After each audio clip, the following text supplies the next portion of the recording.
Hello दोस्तों, welcome back on my YouTube channel. So दोस्तों, ये ड्रामे की एक्सप्लेनेशन का पार्ट 2 है और अब तक की स्टोरी में आप लोगों ने देखा था कि हुंसा टिम से बार बार ये चीज़ कहती है कि प्लीज़ तुम अपने केस को हमारी कंपनी से वापस ले लो, लेकिन वो उसकी बातों को इग्नोर करके अपनी कंपनी से निकाल फेंकता है। हुंसा रोते हुए कंपनी पहुंचती है और प्रेम से कहती है कि वो लड़का मुझसे बात तक करने को तैयार नहीं है, तो भला वो मुझसे नेगोशिएट क्या करेगा। अब तो मुझे डर लगता है कि कहीं वो मुझे जॉब से ना निकाल दे। जिस पर प्रेम उसे कहता है मैं कुछ नहीं जानता, तुम्हें कुछ भी करके उसे मनाना होगा। लेकिन तभी सेक्रेटरी ली कहती है सर, आपको हुंसा से बात करने के अंदाज में अपने टोन को बदलना चाहिए। आप ये किस तरह से बात कर रहे हैं, और वो भी अपनी एम्प्लॉय से। तो वो प्यार से कहता है देखो, बात को समझने की कोशिश करो हुंसा, तुम्हें उसे मनाना होगा, क्योंकि अगर ऐसा नहीं हुआ तो हमारी कंपनी बंद हो जाएगी। सेक्रेटरी कहती है सर, वो कहता है अब तुम्हें अगर बात समझ में आ गई है तो प्लीज़ जाओ और उसे नेगोशिएट करो। वो कहती है सर ठीक है, मैं कोशिश करूंगी, लेकिन अगर मैं नहीं कर पाई तो। वो कहता है मुझे तुम्हारी कोशिशों से मतलब नहीं है, मुझे रिजल्ट चाहिए, जाओ और उसे मना कराओ। हुंसा, अगर तुम्हें बात समझ में आ गई है तो जाओ और उसे मना कराओ, ताकि हमारी कंपनी डूबते डूबते रह जाए। अब एक बार फिर से हुंसा टिम के घर पे पहुंचती है, लेकिन वो अपने वेयर हाउस जा रहा होता है। वो उसका पीछा करते करते उसके वेयर हाउस तक भी पहुंच जाती है। टिम को ऐसा लगता है कि उसका कोई पीछा कर रहा है, लेकिन फिर वो देखता है तो पीछे कोई नहीं होता है, क्योंकि हुंसा तो छुप छुप कर उसका पीछा कर रही होती है। हुंसा सोचती है कि ये अच्छा मौका है, एक बार वो बस टिम से मिलकर अपनी बात को क्लियर कर ले, और उसके पीछे पीछे उसके वेयर हाउस में घुस जाती है और फिर कहती है आज तो मैं अपना काम करके रहूंगी, और प्लीज़ इस बार मुझे अपने बॉस के सामने शर्मिंदा होने की ज़रूरत नहीं है, क्योंकि काम पक्का होना चाहिए। टिम हुंसा को देख लेता है और कहता है तुम यहाँ पर मेरा पीछा कर रही हो, अगर तुम अभी इसी वक्त यहाँ से बाहर नहीं गई तो मैं अपनी प्राइवेट लाइफ को तुम्हें डिस्टर्ब करने के केस में अंदर करवा दूंगा। जिस पर वो कहती है सर प्लीज एक बार मेरी बात तो सुनिए। एक बार फिर से हुंसा उसके सामने पैनिक हो जाती है और सेंटेंसेस को ऊपर नीचे करके बोलने लग जाती है। अपनी कंपनी का भी नाम वो सही से नहीं ले पाती है। जिस पर टिम उससे कहता है तुम्हें तो अपनी कंपनी का भी नाम सही से लेने नहीं आता है। वो कहती है सर प्लीज मेरी बात को समझने की कोशिश कीजिए, मैं यहाँ पर आपसे नेगोशिएट करने के लिए आई हूँ। वो कहता है अगर तुम पैनिक होने की वजह से सेंटेंसेस को ऊपर नीचे करती हो तो ये तुम्हारी बहुत बड़ी प्रॉब्लम है, क्योंकि ऐसे तो तुम अपनी बात को कभी किसी को नहीं समझा पाओगी। इसलिए बोलने से पहले 1 2 3 काउंट किया करो और फिर अपने सेंटेंसेस को स्टार्ट किया करो। वो इस बार टिम की बातों को मानती है और 1 2 3 करके काउंट करके फिर वो अपनी बात को स्टार्ट करती है। वो कहती है सर, हमारी कंपनी आपसे आपकी रेपुटेशन को ख़राब करने के लिए माफ़ी चाहती है। सर प्लीज़ हमारी कंपनी को माफ़ कर दीजिए और हम पर जो आपने केस किया है उसे प्लीज़ हटवा दीजिए। ये सोचकर वो बड़ी खुश होती है कि इस बार उसने अपने सेंटेंसेस को बिल्कुल भी ऊपर नीचे नहीं किया और सारी बात उसने क्लियर कर दी। लेकिन तभी टिम उसे कहता है तुम्हारी बातों को सुनने के बाद मैं तुमसे अभी भी नेगोशिएट करना नहीं चाहता हूँ। उनसे कहती है सर, हमारे बॉस आपको पैसे देने के लिए भी तैयार हैं, और बदले में हम आपके होटल में 3 महीने का कॉन्ट्रैक्ट भी करेंगे और बहुत सारे पैसे आपको मिल जाएंगे। बट टिम कहता है कि उसे और पैसों की ज़रूरत नहीं है, ऑलरेडी बहुत पैसे हैं उसके पास, और वो उसे बाहर जाने के लिए कहता है। इतने में हम देखते हैं कि वेयर हाउस का दरवाज़ा किसी ने लॉक कर दिया था। वो वेयर हाउस के दरवाजे पर जाता है और डोर को ओपन करने की कोशिश करता है, लेकिन डोर लॉक होने की वजह से नहीं खुलता है। उनसे खुश हो जाती है कि शायद अब वो उसकी बात को एक बार फिर से सोचे, लेकिन तभी वो कहता है अगर तुम यहाँ पर रही तो मैं पागल हो जाऊंगा। फिर से लॉक को ट्राई करता है बट डोर अभी भी ओपन नहीं होता है। उनसे कहती है सर, शायद आपका की कार्ड खराब हो चुका है। वो कहता है तो मैं पागल दिख रहा हूँ। वो कहती है सर एक बार मुझे दीजिए ना, मैं ट्राई करती हूँ। वो की कार्ड लेके चेक करती है, लेकिन डोर अभी भी ओपन नहीं होता है। तो वो हंसने लगती है। टिम उसे कहता है तुम्हें क्या मैं पागल नजर आ रहा हूँ? तुम सिचुएशन को समझ नहीं पा रही हो कि सिचुएशन क्या चल रही है। हम यहाँ अंदर बंद हो चुके हैं और पता नहीं अब क्या होगा। वो कहती है सर आप एक बार अब से ट्राई कीजिए ना, खुल जाएगा। ट्राई करने पर भी जब डोर नहीं ओपन होता है तो वो अपना मोबाइल निकाल कर अपनी सिक्योरिटी को कॉल करता है कि कोई आए और इस डोर को ओपन करके हमें ऐसे बाहर ले जाए, लेकिन नेटवर्क इशू हो जाता है जिसकी वजह से कॉल लग नहीं पाता। उसके बाद हम देखते हैं कि वो आगे बढ़कर नेटवर्क को ढूंढने की कोशिश करता है कि किसी तरह तो कॉल लग जाए। तो उनसा भी अपना मोबाइल निकाल कर नेटवर्क पकड़ाने की कोशिश करती है, लेकिन इतने में ही उसके पैरों में रस्सी आ जाती है और वो सांप सांप करके चिल्लाने लगती है और सीधा टिम को जाकर पकड़ लेती है। टिम नीचे देखता है तो वो रस्सी होती है। टिम कहता है क्या तुम आंखों से अंधी हो, तुम्हें दिखाई नहीं देता कि यहाँ पर रस्सी पड़ी है? फालतू में मुझे भी परेशान कर रही हो और खुद भी परेशान हो रही हो। नेटवर्क पकड़ाते पकड़ाते दोनों को एक दूसरे का धक्का लग जाता है और दोनों ही एक लकड़ी के बड़े बॉक्स में गिर जाते हैं। उसमें काफी सारा प्रोडक्ट रखा होता है और उसमें उन दोनों का मोबाइल खो जाता है। टिम हुंसा से कहता है तुम बहुत ही बेकार लड़की हो, तुम जहाँ पर भी रहती हो सिचुएशन को पूरी तरह से कंट्रोल में नहीं रख पाती हो, और फिर उसके बाद काम सब कुछ बिगड़ जाता है। देखो तुम्हारी वजह से फिर से मेरा मोबाइल गुम हो गया है।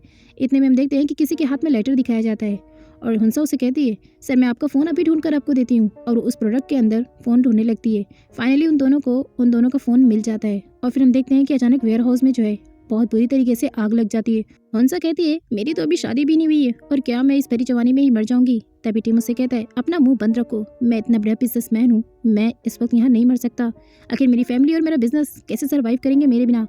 आग इतनी ज़्यादा बढ़ जाती है कि हुंसा को चक्कर आ जाता है और हुंसा वहीं गिर जाती है।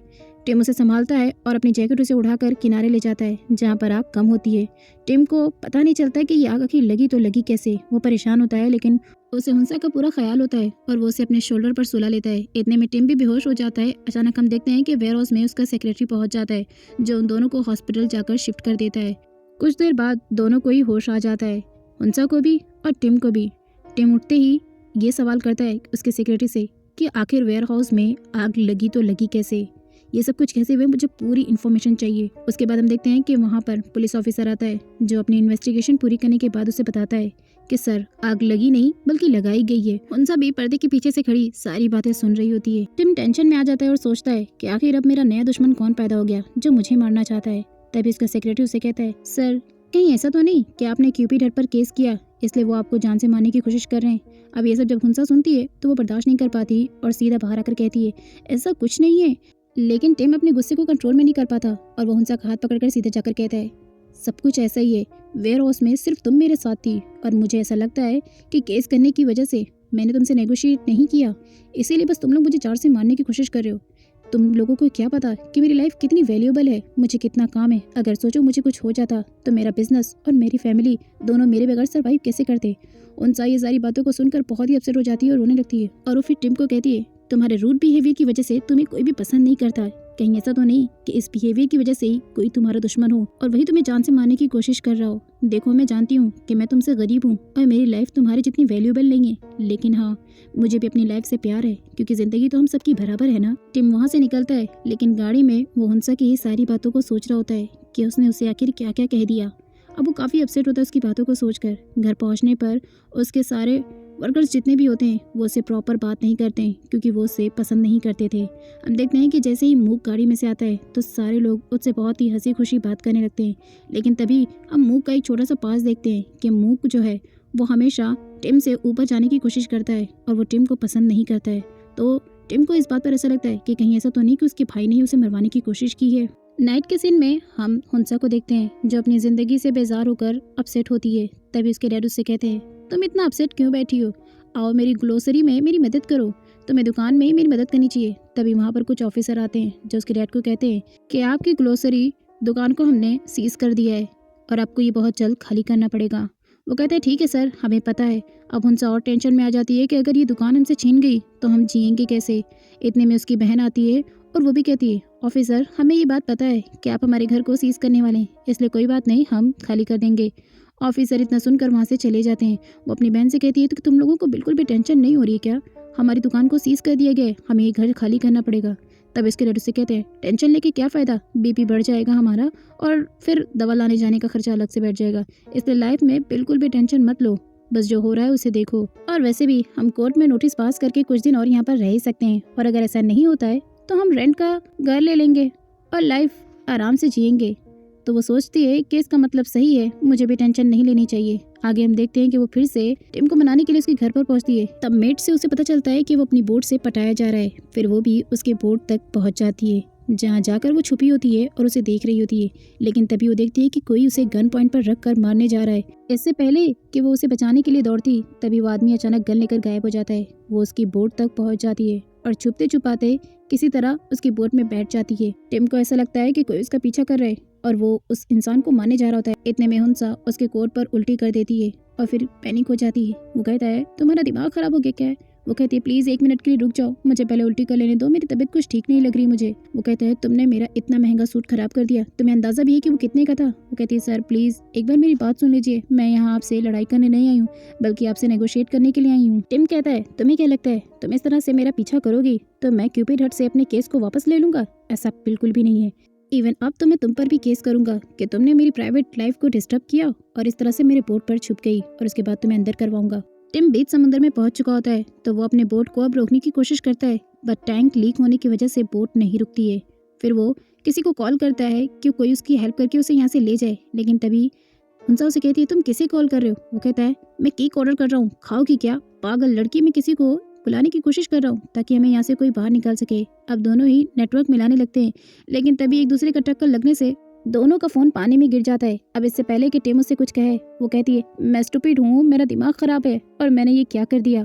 और फिर वो टिम का फोन निकालने के लिए पानी में छलांग लगा देती है, यहाँ तक कि उसे स्विमिंग नहीं आती है। अब टिम भी पानी में छलांग लगा देता है और उसे बाहर निकाल के लेकर आता है और कहता है तुम्हारा दिमाग खराब हो गया क्या? तुम जहाँ भी रहती हो सिचुएशन को पूरी तरह से बिगाड़ देती हो, और तुमने ये सोचा भी कैसे कि तुम इतने बड़े समंदर से फोन निकाल कर लिया होगी। वो कहती है सर मैं तो बस आपकी हेल्प करने की कोशिश कर रही थी। वो कहता है हेल्प? ऐसे हेल्प करोगी तुम मेरी? और तुमने सोच भी कैसे लिया कि पानी से अगर तुम फोन बाहर लेकर आओगी तो वो ठीक भी रहेगा और वर्क भी करेगा। टिम हुंसा से कहता है तुम बहुत बड़ी पनौती हो। तुम पहली बार जब मुझसे मिली तो मेरी रेपुटेशन को दांव पे लगा दिया, दोबारा मैं वेयर हाउस में मिली तो वहां पर आग लग गई, और अब तीसरी बार तुम इस बीच समंदर में मुझसे मिली और अब तुम चाहती हो कि हम दोनों ऐसे मर जाएं।